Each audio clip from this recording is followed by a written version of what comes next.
Եվ հարգարժան մեղադրողի կողմից տրված հիմնավորումների մեծ մասը հենց այդ միջնորդության մեջ տրված է։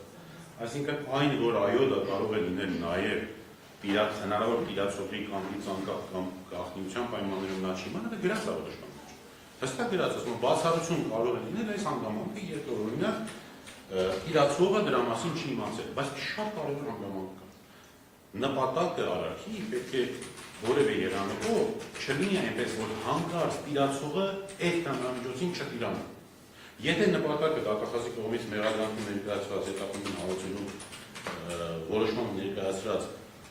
գործողությունները իրականության մեջ գոյություն ունեն, նախ մի արձանագրում կարևոր է, որ այն ինչ որ նկարագրված է, դա իրականության մեջ գոյություն չեն ունեցել, բայց եթե անգամ այդպիսի գոյություն ունենային, հարգելի դատախազը իր մեղադրականում, իր հետապնդում հարցերի որոշման եւ հետագայում նաեւ մեղադրական եզրակացության մեջ ասել է հետեւյալը. Արշակ Սրբազանը ամեն ինչ արել է, որ այդ հնարամիջոցը ընդհանուր շրջանառությունից դուրս գա եւ որևէ եղանակով հանգած որևէ մեկի ձեռք տիրապետությանը չհանձնվի։ Եվ ի վերջո այդ գործողությունների արդյունքում, ասենք, օբյեկտը բացակայում է, որովհետեւ այն նպատակը, որ ըստ վերցագրված արարքի, որը նորից են կրկնում, բացարձակապես չի եղել, բայց նպատակը եղել է, որը չի կարող բերել առողջության բնակչության դեմ հետևանքի։ Այս ներկայացված ամբողջությամբ ինչպես որ տվել է բանի մեջ, որոշման մեջ։ Հիմա տեսեք, նկարագրությունը կամ այս հանցանքի բնութագրումը դատախազի կողմից տրված հավասարեցրեց հետևյալին. Եթե որևէ մեկը, որևէ եղանակով, ապօրինի եղանակով թմրամիջոցի կգնի թմրամիջոց, կտանի կգցի աղբար տեղը, ապա նա իրացման հանցագործություն կատարեց, որովհետև կարող է աղ տանող այդ մարդ աշխատողը, աշխատակիցը հանկարծ դրան տիրանա, հանկարծ նրա տիրապետության փաստացի տարածքում հայտնվի։ Ես այս մեկնաբանություն չեմ լսել։ Այսինքն ստացվում է, որ թմրամիջոցը եթե ներեցիր աղբը, ուրեմն դու արդեն իրացրեցիր, որտեղ հնարավոր է ինչ-որ մեկը դրան տիրանա։ Ընդ որում, եթե մենք այս պրոյեկտենք այս ամեն ինչը մեղադրանքում, անգամ այդ հանգամանքն է բացառել դատախազը, որովհետև ըստ մեղադրանքի ասում է, որ հանձնարարել է զանգել ոստիկանությունը, որ գա ոստիկանությունը ինքը հայտնաբերի, այսինքն որևէ եղանակով հանկարծ որևէ այլանցի ձեռքում չհայտնվի, քան ոստիկանությունը։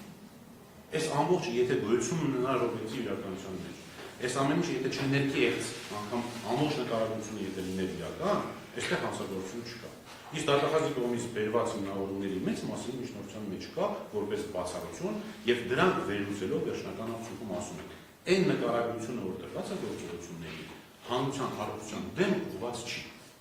Այսքան։ Ահա պաշտպանական կողմ դուք միջնորդել եք դերական կարճել քրդատորի արտասեր գորգատի առաջին մասի առաջին կետով։ Եվ այն դեպքում, երբ որ քրական դատավարության օրենսգիրքի 315 գորգվածը նշում է հստակ, որ կարող է դադարեցվել միայն քրական դատավարության օրենսգիրքի 10 գորգվածի առաջին մասի 3-ից 14 կետերով նշված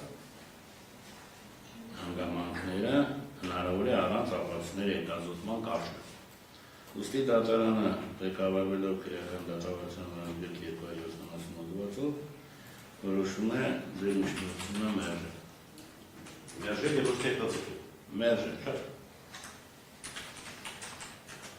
Ուղղակի առաքություն, հա, պատվարժան դատարանից ներկայացնեմ, այո, մենք շատ լավ գիտենք, որ 12-ի առաջինով հանցանքը կատարած չլինելու հիմքով քրական դատավարության օրենսգիրքը այս փուլում չի նախատեսում կամ բացառում է նման հնարավորություն։ Բայց մենք ակնհայտ է նաև, որ գիտենք, որ այն պահից, երբ որ ակնհայտ է, որ հանցագործություն չկա, այն էլ այս ձևով, երբ որ դատախազն ինքն է գրել, որ հանցագործություն չկա, բայց գրել են ասվել են դատարանը, այստեղ սահմանադրական հարցեր կա։